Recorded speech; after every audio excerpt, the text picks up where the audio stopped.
This is the Gerry Callahan Show.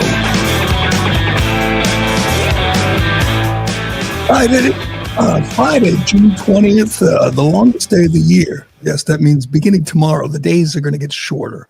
Winter will be here before you know it. This is the end of one of the wildest news weeks we've seen in recent memory. And I got some bad news for the Democrats in the mainstream media. More bad news. God knows they've gotten a lot of bad news lately. It is a tough time to be a Democrat. I mean, they lost in the Supreme Court. States can ban the barbaric practice of mutilating young children, confused young children. The ICE raids are continuing. They're going full steam ahead, raiding workplaces, farms, Home Depot parking lots, and the public is supporting it overwhelmingly.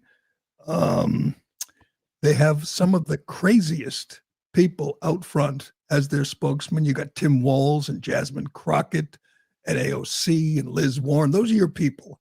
And it must be hard. And the New York Times reports that the Democrats are broke.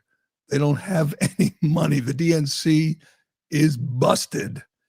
You know why that is? Because of Elon Musk and because they're defunding USAID and other agencies, so they're no longer able to funnel money to their favorite candidates. So it is a tough time to be a Democrat, and it's going to get tougher. You know why? Because I think Trump is playing this Iran crisis perfectly. He has not ordered the B-2s to begin bombing. Some people, Mark Levin and Lindsey Graham and Tom Tillis, I'm sure are very disappointed. We are not at war. We're not involved in another stupid foreign war. We may get involved, but they got 2 weeks. And the reason I think this is going to work is because he gave them 60 days not long ago to make a deal, and they didn't. And on the 61st day, Israel began the attack, and they have, and it has been wildly successful. They have decimated their ballistic missile launchers. They've taken out a bunch of generals and a bunch of nuclear scientists. So at worst, they have set back Iran's effort to get a nuclear weapon, and they will continue to set them back daily. The barrage continues on both sides. It is not going well for Iran at this point. And Trump said, you got 2 weeks. And Reuters is pointing out that they're in Europe right now negotiating. They don't want the U.S. to be involved. They will talk, but they don't want the U.S. to have a seat at the table. That's fine. It shows they want to negotiate. They know they can't win this. The only thing that makes me a little nervous is the Ayatollah. He's 86 years old. He's a fanatic, a religious zealot, and he might want to go down in flames. He might want to just watch the world burn. And that's unfortunate for the Iranian people, 91 million of them. See that, Tucker? I knew the population. Can I discuss this now? I know the population of Iran, but it is, there is no way Iran can get out of this without agreeing to give up their nuclear program. One way or the other, it ends. And I think Trump has made that clear. I think Trump has done what he always has done. He has been negotiating. He's been posturing. He's been playing his cards close to the vest, and that's not good for Iran. He's not listening to Lindsey Graham and Mark Levin. He's not just bombing to show American strength and taking out the Ayatollah and just getting us in this situation. I don't think we're ever going to have boots on the ground. I have confidence that Trump will keep his campaign promise that there will be no foreign war. There will be no endless, stupid entanglement in Iran. But get Caroline Levitt up there again, because she came out and just said, I got a statement from Donald Trump, and here it is. And it couldn't be clearer. You have 2 weeks. That's it. That's all. No nuance here. 2 weeks to agree to give up the nuclear program, and you can survive, Ayatollah. You can thrive. You can have, you can try to rebuild your missile defenses and everything else, and we and Israel will let you live in peace. Here's Caroline Levitt yesterday. Regarding the ongoing situation in Iran, I know there has been a lot of speculation amongst all of you in the media regarding the president's decision-making and whether or not the United States will be directly involved. In light of that news, I have a message directly from the president, and I quote, "Based on the fact that there's a substantial chance of negotiations that may or may not take place with Iran in the near future, I will make my decision whether or not to go within the next 2 weeks." That's a quote directly from the president for all of you today. There it is. Couldn't be clearer. And you know what? That's what Trump wants. He wants a deal. He is a deal maker. He does not want war. He's not Mark Levin out there saying, bomb them back to the Stone Age. The same crap we heard 22 years ago. Let's bomb them back to the Stone Age. And you know what? Trump knows if he gives the green light to the B-2 and the big bunker buster bombs, he knows initially people will stand and cheer. That's what we do. We will rally around that, and we will buy the argument that they were close to a nuclear weapon and we had to do it. But the problem is, what happens next? What do you do next? If there is a regime change in Iran, what does that look like? Will there be millions of refugees flooding to Europe and to the United States? Because about 10 minutes after the bomb drops, Democrats in this country will demand that we take in millions of Iranian refugees. It's what they do. They want us to take in Gazan refugees. It doesn't matter. Any country, particularly a hostile Muslim country, if there are people who want to come here, Democrats will roll out the red carpet. We can't have that.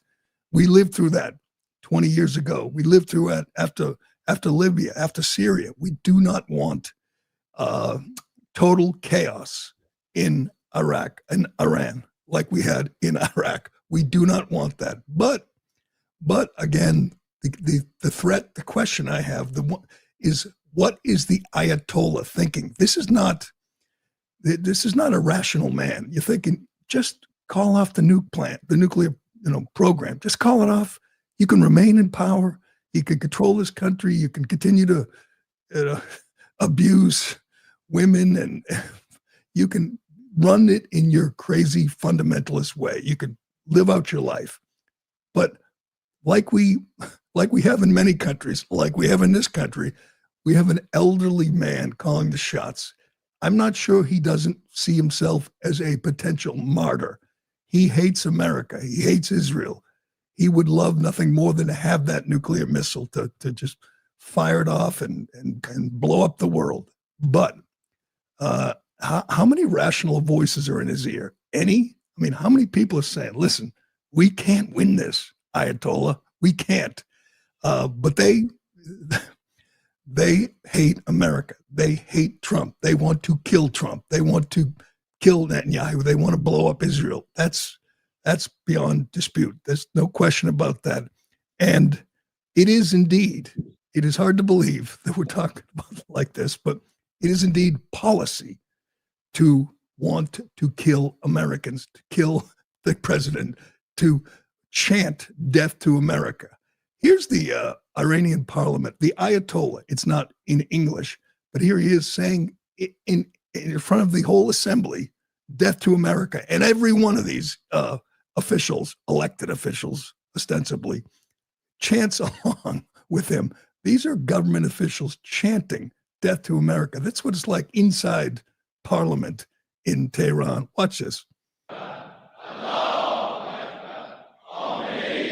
Khomeini is our leader. Death to America. Let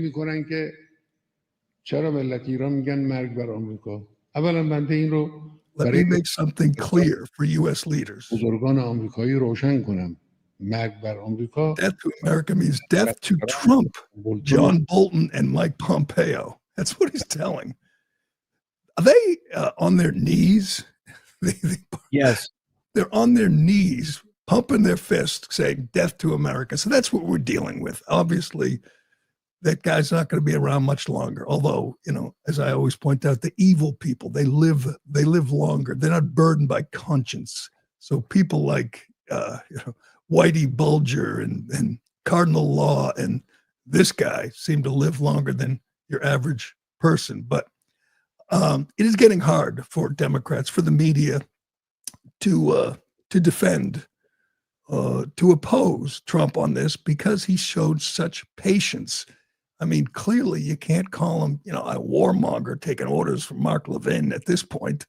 He has shown great patience. He gave them 60 days. Now he's given them another 2 weeks. And now apparently they're talking in Europe about a way to end this war. That's good. But once again, Democrats are losing their mind. I think they would like a war and have it all go sideways like it did for George Bush.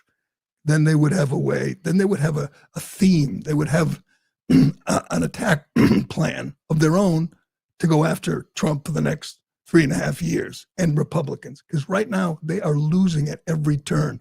This is remarkable. This is a MSNBC contributor who used to work for Obama, Richard Stengel, saying those chants we just saw, death to America, that chant we just saw, the leader of the country, the Ayatollah, chanting in front of the parliament and in front of the cameras, that doesn't really mean death to America. That's where we're at.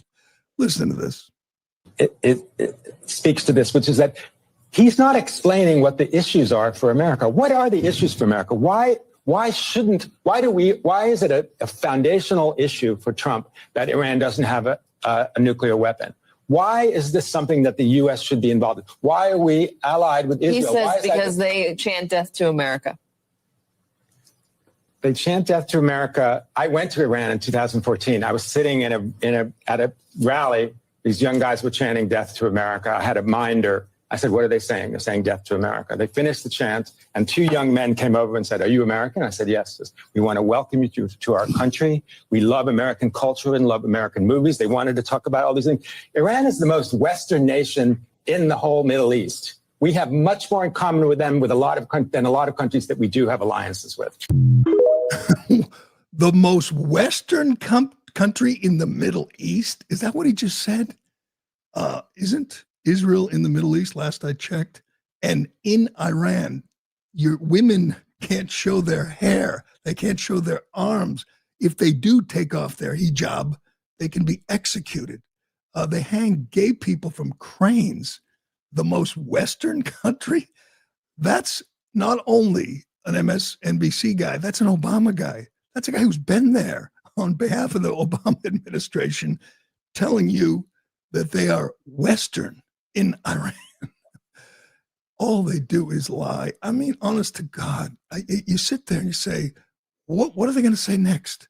Are they going to say, are they literally going to root for Iran in this showdown with us, with the United States? And I think the answer is yeah. If the war starts, you're going to see America, you're going to see Democrats. You're going to see prominent Democrats like some of the loons, like Jasmine Crockett and Ayanna Pressley. They will be making the case for Iran and against the U.S. That's where we're at. That's where the Democrat Party is at. It's just madness.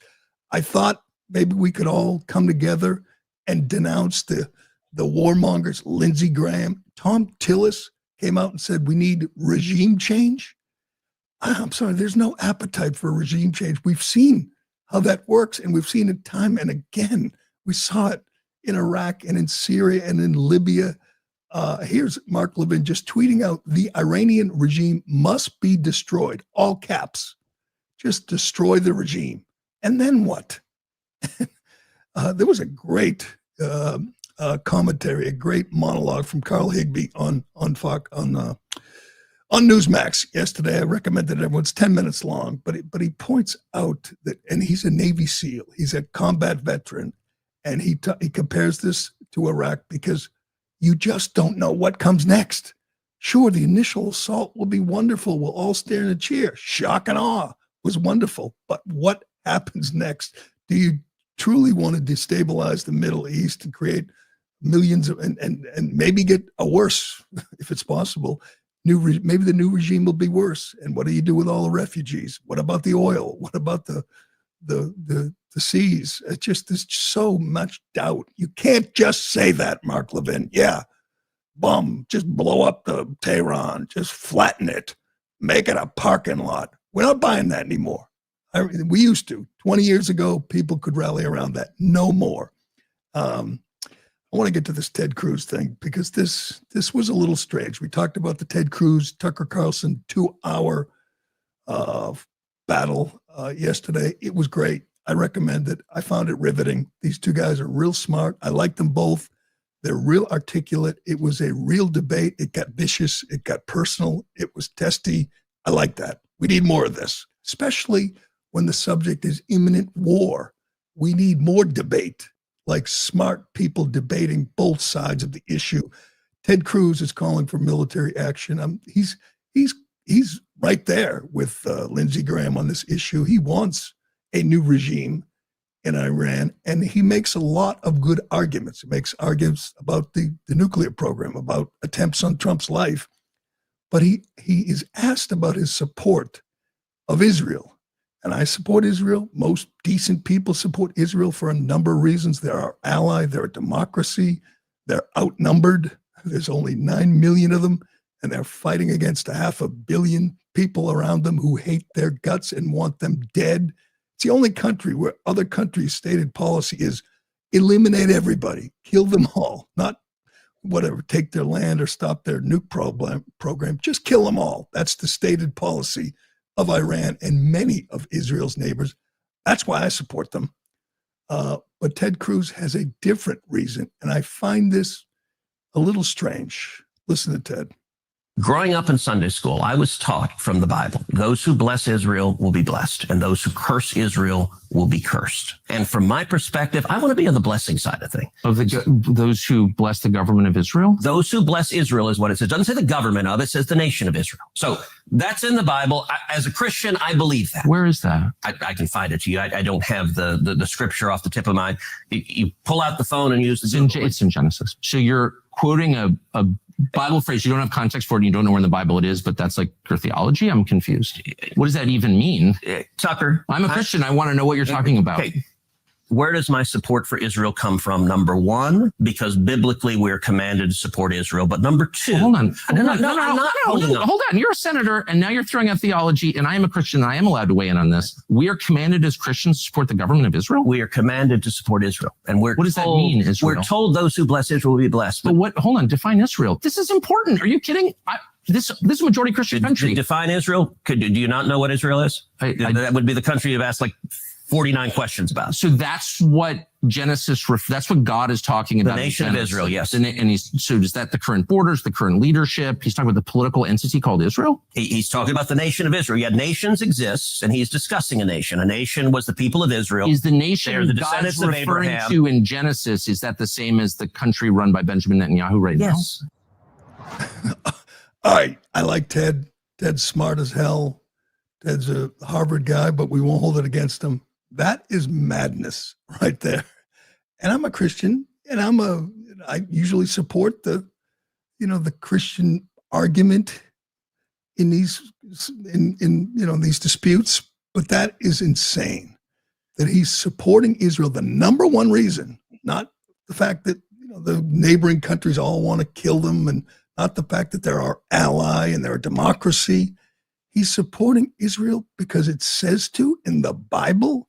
In the Old Testament, God said, defend Israel. I mean, I'm sorry, but things change over 2,000 years. There could be, what if they commanded you to support Germany? And you did for, 1,939 years. Would you then support them in World War II?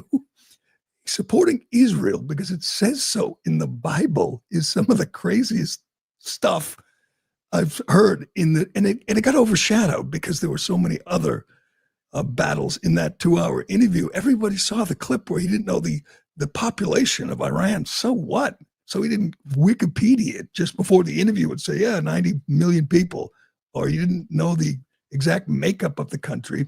And Tucker's great right to push back as Tucker says, he's a Christian. I can't imagine someone saying, I support Israel. What if over the last 2,000 years, I don't know, Israel became communist? Israel became an enemy of the United States. Would you still then refer to the Bible in a verse from the Old Testament? That was crazy, especially for somebody as smart as Ted Cruz. He sounds like, Jimmy Swaggart at that moment. And I'm all for having a foundation, a spiritual foundation, but you can't say you're shaping foreign policy based on something you read in Genesis or something you were taught in Sunday school. That didn't get nearly as much coverage as many of the other things they debated, but it should have, because I love you, Ted, but that's nuts. You can't. Is that how you base all your fun? Let me check the Bible, see whether we want to, protect Taiwan. What's it say about Taiwan? Oh, nothing. Okay. Just crazy. But yeah. Ted, that wasn't Ted's finest moment. I think he won the debate. It was very close and it was very contentious and it was very good. But I'm not for regime change. I'm not for another foreign war. And apparently Ted is. Again, the people who were making the case for this foreign war, for this just attack, bomb Tehran, Mark Levin, Tom Tillis, Lindsey Graham, they're not combat vets. I listen to combat vets in this. I listen to Carl Higbee and Joey Jones and so many others and Jesse Kelly. These guys never want to shoot first. They're never all in. Just go get them. Oh, they got nukes. Let's go get it. Let's bomb them. They know what it's like. They know what it takes. And they are the most patient, hesitant people to just commence bombing. They don't want to do it. And I prefer to have them in Trump's ear rather than Mark Levin and Lindsey Graham. But we'll see how it goes. I think Trump, maybe I'm getting too easily swayed here, but I think he's playing it right. 2 weeks sounds good. They know what happens in 2 weeks. It couldn't be clearer. There's often, a lot of confusion in these situations, and they're complicated. I think with Trump, one of his gifts is he keeps it simple.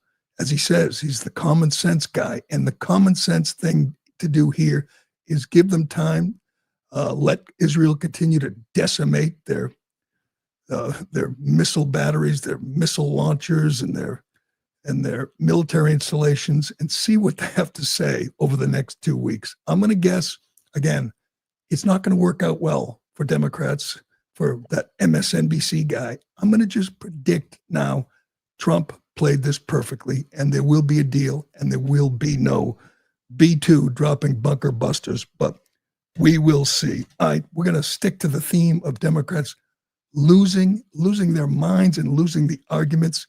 If you haven't kept track, this was just a disastrous week for Democrats. They are doubling down on all the 80-20 issues, and they're not on the 80 side.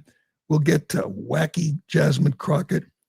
And we have a couple of prominent Democrats who are really frustrated. You know why? Because you have free speech, because you can speak on social media. They hate X. They hate what's happened with Twitter because they know it has changed.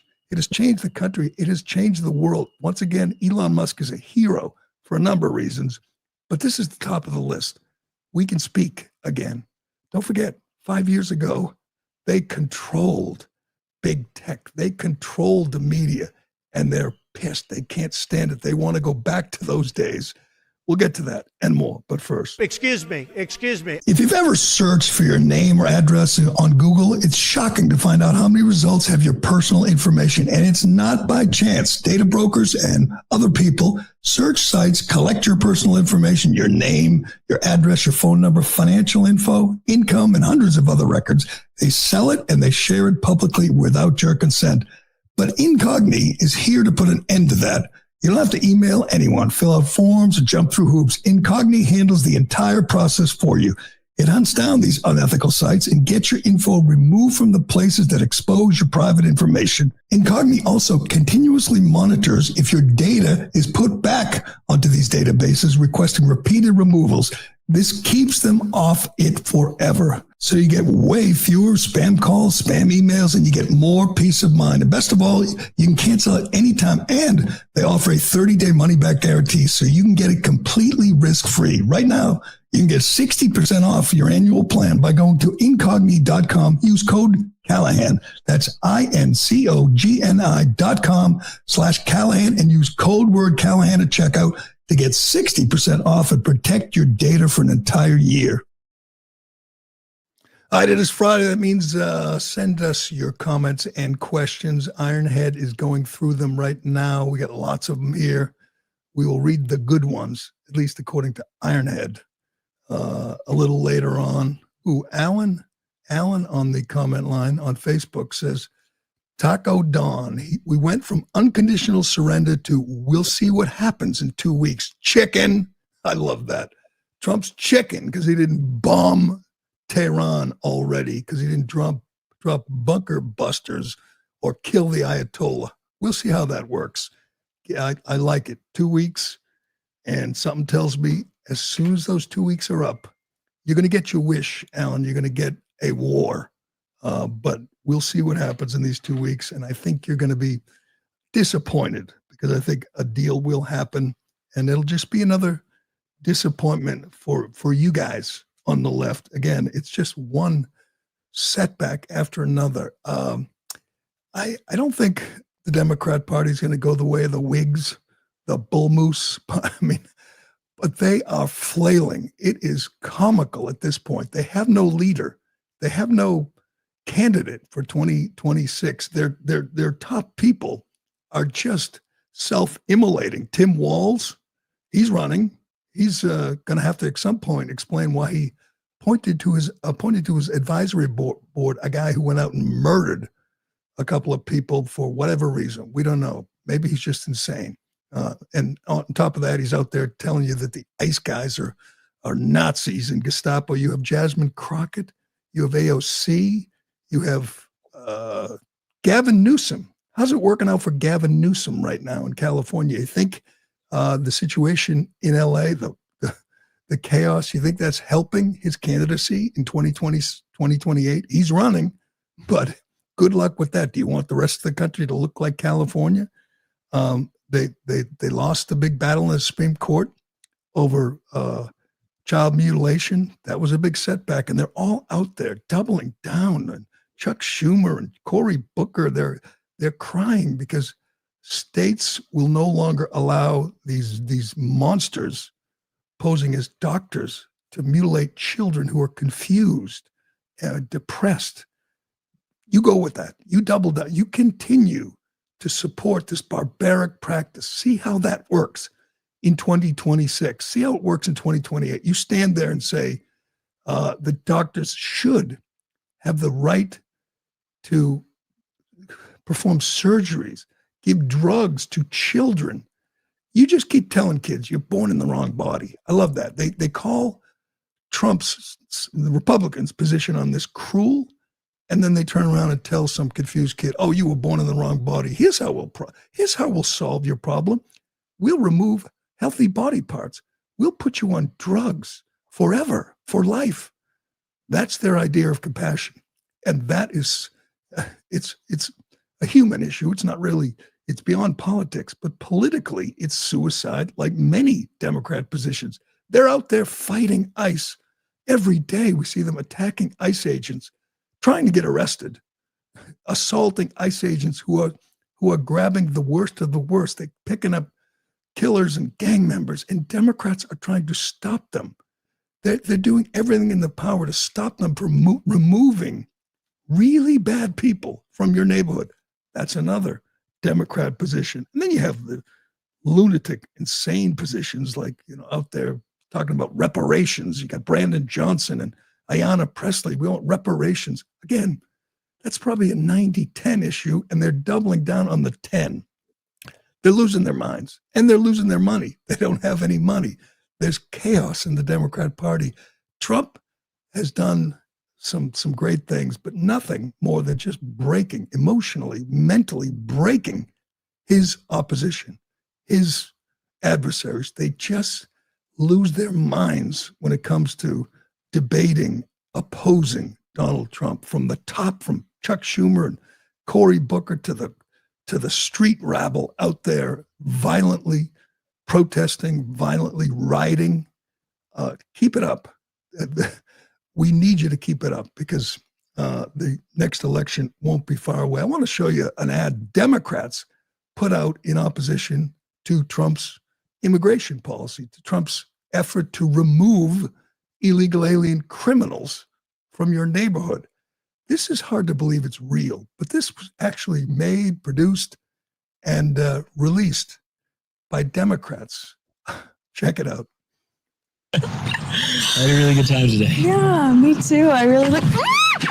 What are you doing? She's coming with us. What are you talking about? Who are you? I'm your Republican congressman. Now that we're in charge, we're rounding up illegals. She was born here. She's a citizen. I don't care. She looks like one of them. But don't worry. When she's in prison in El Salvador, she'll have lots of company. That's real. They made that. It's a Republican congressman, a guy pretending to be a congressman, telling an American woman that she's going to El Salvador and you don't know what's going to happen down there. You'll have lots of company. I mean, that's sick. That's their idea of making an argument against Trump. Truly remarkable. What are they going to do next? I mean, I understand that many of their followers are idiots, are morons who think Trump's snatching up innocent Americans, sending them to El Salvador, but that's not what's happening. People know it. They see it. If you're paying attention at all, you see the kind of people that are being deported. Again, you could self-deport. You can take the $1,000, go home, apply to come back in. You know what Democrats never mention? Legal immigrants. They never mention legal immigrants. They want this. They support this. Hispanic Americans, Black Americans, they want these people out of their country. You know who wants them here? Elite, white, liberal ladies, liberal men, people who watch The View, people over 70. That's who's opposing this. And they're not really doing it on, for objective reasons. They're just feeling emotion. They just hate Trump, and they're saying, oh, he's snatching up innocent Americans and sending them to El Salvador. That's not what's happening. And you don't have anybody now in the Democrat Party, in the mainstream media, who's making an articulate case, a persuasive case against Trump. They're just emotional. They're just reacting with emotion, with anger. They're petulant children. And you really don't have leaders. You have no leaders. We'll get to Obama, but let's do Jasmine Crockett because she's not going away. She's like Tampon Tim. She's running, hopefully running for president or vice president. And she's not going to shut up. You're going to continue to get this for the next, who knows how long, 40 years. She's young and she thinks she's a star. Hell, she is a star. One of the, was it Hogg, one of the Democrat leaders, said she's the future of the party. Yes, she's our leader in this fight. She's a moron, and she's in Congress, and she's not going away. She's not shutting up. Here she is saying people who support Trump are mentally ill, are sick. Yeah, that's the message. Call 77 million people sick. You go with that. Here's Jasmine. Because when you think about it, Kamala Harris, light years ahead of Donald Trump as it relates to qualifications, as it relates to her overall resume, and as it relates to the fact that she was a lot younger. Everybody said that they wanted to get rid of Joe Biden because he was too old. Then you had a younger, qualified, non-felon candidate, and somehow the people still chose the old white man. So like for me, I don't think it was ever about that. She goes on to say, see if you can grab the rest of the cut. She says, Republicans are sick, are mentally ill. for support. And then she says, in the same breath, she says, we need to come together. Sure, we're going to come together with you. Woman who says Kamala Harris was 1,000 times more qualified. Why? She was a disaster. You're going to stick with that? Good. You know what? Let's nominate her again. Why didn't you do that, Jasmine? Nominate Kamala Harris again. Here's one of the potential solutions they have to this problem they have. Here's what you almost forget what it was like 5 years ago when they controlled the federal government, the Biden administration, literally controlled big tech. They were in Silicon Valley. People from the federal government monitoring every tweet, every Facebook post, and banning you if you essentially had an unapproved opinion. That's what was happening in America not long ago before Musk bought Twitter. It was a scary time. Do you remember? I mean, you couldn't question transgender ideology. Babylon Bee got banned for saying Rachel Levine is a man. Well, Rachel Levine's a man. They were stating facts and getting banned. You had people who would tweet or post about the laptop. They were getting banned. Questioning Fauci, questioning COVID lockdowns, banned. Questioning the origins of COVID, banned. You couldn't speak. Some of the most prominent voices on X right now were banned, could not speak. Robert Kennedy Jr., Donald Trump. They had control over the way we communicate now. Social media, they controlled it, and they don't anymore. Do they want to change their message, come up with a new message, a new spokesman? No, they want to go back to those days when you could have these censors working literally hand in hand, federal employees with the big tech companies to take down any unapproved opinion. That was a real Orwellian time. And thank God it's over. It's hard to believe. Now you can properly gender a person. You can call Rachel Levine or Dylan Mulvaney a man because they're men. You couldn't do that 5 years ago. If you questioned transitioning a 4-year-old child, you could lose your job. I mean, it was a different time. You had to play along with the fantasy. You had to use the pronouns that you were ordered to use. You had to say, Fauci is a heroic public servant. If you'd questioned that little evil elf, you'd find yourself suspended, banned, and no way to express your opinion. But Democrats want to go back to that. They liked it better then. They didn't have people pushing back, exposing them, posting their own words. This is what we do with Jasmine Crockett and Tim Walz. They wanted to control. They controlled the message. They controlled the means of communication. They don't anymore, and it's driving them nuts. Here's Barack Obama, who is just he's not quite at the Biden level, but he's just pathetic. He's just weak, whiny. This is, I guess you'd say, the leader of the Democrat Party. He sits down, of course, with, I think this is a New York Times event, and he doesn't have a teleprompter. And by the way, when he doesn't have a teleprompter, he's not articulate at all. He's not a good spokesman. He's not passionate at all. He sounds like a man defeated, because he is. Trump has undone much of the things that Obama did, and he's undoing it every single day. And it's driving Obama nuts. Here he is talking about what we need, to bring this country back. We need more government restraint on speech. Go ahead. But part of what we're going to have to do is to start experimenting with new forms of journalism and how do we use social media in ways that reaffirm facts, separate facts from opinion. We want diversity of opinion. We don't want diversity of fact. By the way, it will require some government, I believe, some government regulatory constraints around some of these business models in a way that's consistent with the First Amendment, but that also says, look, there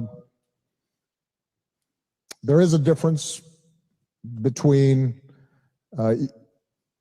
these platforms letting all voices be heard versus a business model that elevates the most hateful voices or the most polarizing voices or the most dangerous in the sense of inciting violence voices. And look inward. That I think is going to be a big. Spit it out, Junior. Honest to God.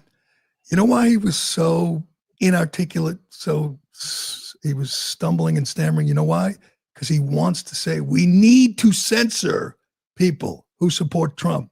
I love this idea. You know, you have your right to your opinion, but not to the facts. You know, we need, there's, what were facts according to Barack Obama 5 years ago or 4 years ago or 3 years ago? You know what were facts? That the laptop was Russian disinformation. That was an approved fact. But if you said it's not Russian disinformation, it's real, that was an unimproved fact. That would get you banned. It has nothing to do with facts versus opinion. And hell, you could say, again, Rachel Levine's a man. Oh, that's a fact, but we don't approve of it. Take that down. He's talking about censorship there and how much he needs it because he's losing. He's losing the battle of message, the battle of ideas. He can't handle it. And social media elevates the most divisive and the most polarizing voices. That's a problem. What's wrong with that? You can't have a polarizing opinion, or Barack Obama wants it censored. That's why Donald Trump was banned, like on January 6th, because he was a polarizing voice, not because he was inciting violence or had a dangerous opinion. He was polarizing. Robert Kennedy was polarizing. Hell, Robert Malone and Jay Bhattacharya were polarizing, according to Barack Obama. Take that down. Ban them. That's what they did. That was a dark time in this country. It's over, and Barack Obama can't handle it. Do we have AOC? AOC, she's on the same page. She thinks they know they're losing. They know they can't win in a battle of ideas, in a debate. So they want to shut you down. Here's the leader of the Democrat, the new leader. Barack Obama's kind of fading, as you saw. Here's your new leader of the Democrat Party, AOC.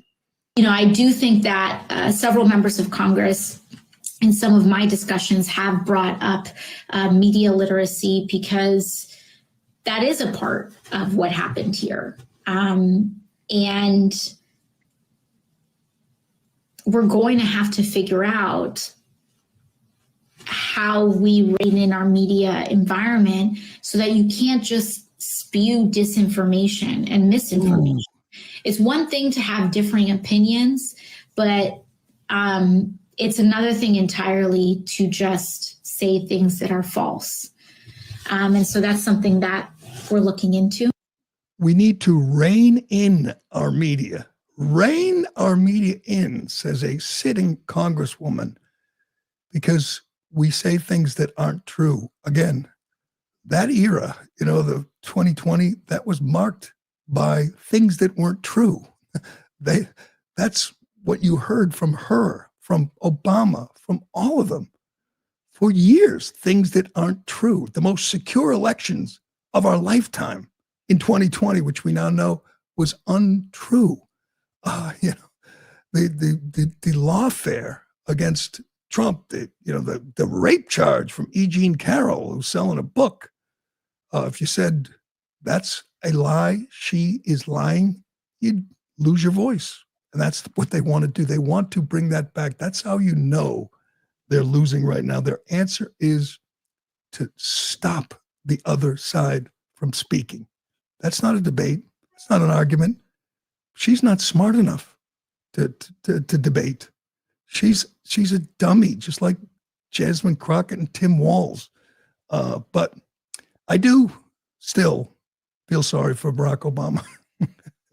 You have to, because as far as we know, he's still married to Michelle Obama, another one who not that long ago was considered a potential president, a candidate who was beloved in the Democrat Party. Then she decided to do a podcast and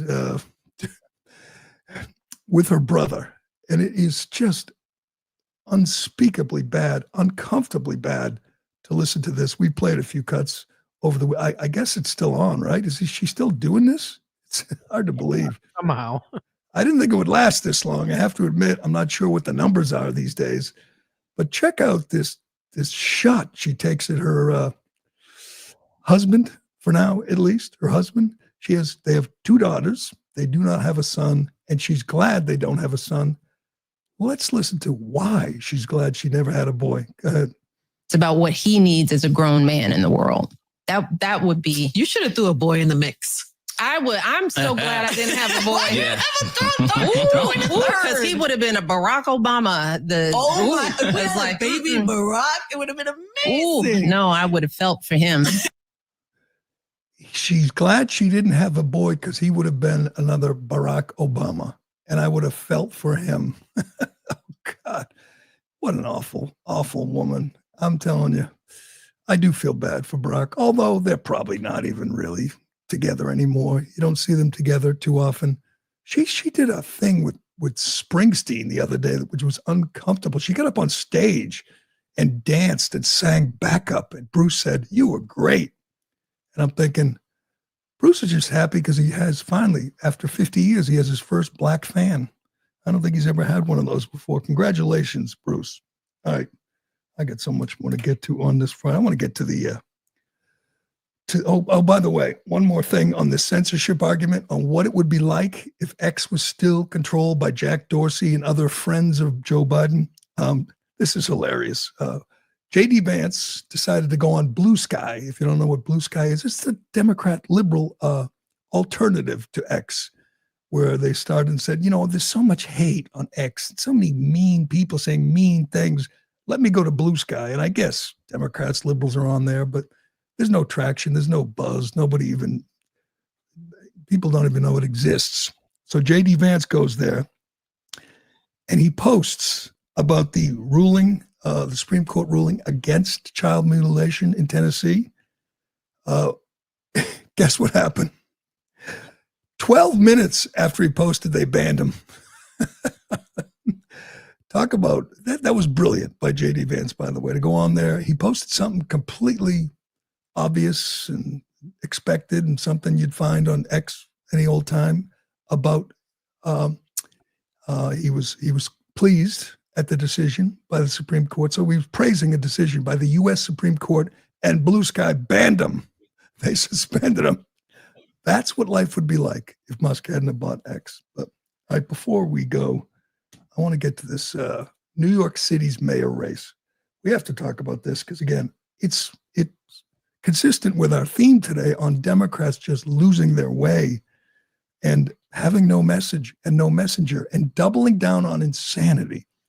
All those riots we've seen in L.A. or the protest we saw in New York last year with Hamas people with Hamas headbands and keffiyehs marching in the street, waving Hamas flags. Now they're waving Iranian flags. Just the worst of the worst. Just awful people who hate this country, who burn this flag. Well, one of them could be the next mayor of New York City. Our biggest, most important city might vote for a radical Muslim who has said globalize the intifada, which means, kill all the Jews.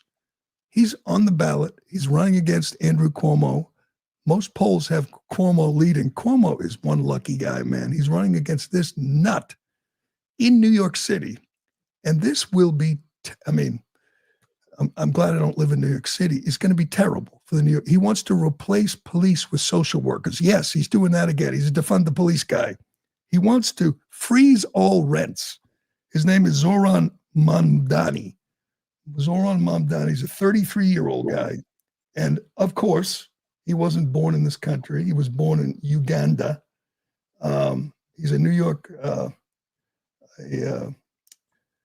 member of the New York, he's a politician in New York. He's represented New York's 36th State Assembly District in Queens since 2021, and he's second.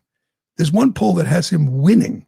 If he wins, anybody that works for a living is going to have to get out of New York City. He's coming for you. He wants a millionaire's tax, of course, and increase taxes on everybody and anybody. He wants to eliminate bus fares. And my favorite campaign promise, he wants to socialize grocery stores. He wants grocery stores in the city to be owned by the city. This is a candidate for mayor, a radical left-wing. Obviously there's the contradiction because he's a left-wing Muslim who believes in, child transition and drag queens and all that. He's just a radical lunatic, and he might be mayor of New York City. AOC's endorsed him. AOC was with him on a parade. I think it was the Pride Parade, and they were dancing together. He's got endorsements from prominent radical leftists, which there's a lot of those in New York City. But how do you think it's going to go? How do you think, the things, I think the radical element, the protests for whatever, for Hamas, for Iran, for against ICE, you think those will be more frequent or less frequent if this lunatic is the mayor of New York City? Many people have said if he wins, they're getting out. And those are people who pay taxes. Those are people who make money. Those are the makers, not the takers. And he's going to do everything in his power to hurt them. Do we have something from Zoran Mamdani? I get messages that say the only good Muslim is a dead Muslim. Oh, God. I get threats on my life. Oh, he's fake crying. He's fake crying. And I try not to talk about it. Sure you do. Because the function of racism, as Toni Morrison said, is distraction. My focus has always been on making this a city that's affordable, on making this a city that every New Yorker sees themselves in. And it takes a toll, because this is a city that every single person deserves to be in. It's a city that we all belong to. And the thing that's made me proudest in this campaign He's crying. Is that the strength of our movement is built on our ability to have built something across Jewish and Muslim New Yorkers, across New Yorkers of all faiths, and all backgrounds, and all boroughs. And anti-Semitism is such a real issue in the city. Oh, God. And it's been hard to see it weaponized by candidates who do not seem to have any sincere interest in tackling it, but rather in using it as a pretext to make political points. And that's what I've tried to share. Oh, the worst thing about him? He's a little rich kid. His father's a professor at Columbia. His mother's a filmmaker. And he went to Bowdoin College in Maine. And he has said, globalize the Intifada. And now he's crying about anti-Semitism and Islamophobia. God help New York City if they vote for this whack job. Oh, I forgot. I got to do some comments and questions here, don't I, Ironhead? Do we have any? We got some. Weak showing again from our chat. They got to step it up. Let's go. America first, unless Israel tells us otherwise. I don't think so, Rob. I think, again, Trump's playing this. Oh, remember when we're arguing on the chat line. Yes. Let the bunker busters fly, says Mark. You know what?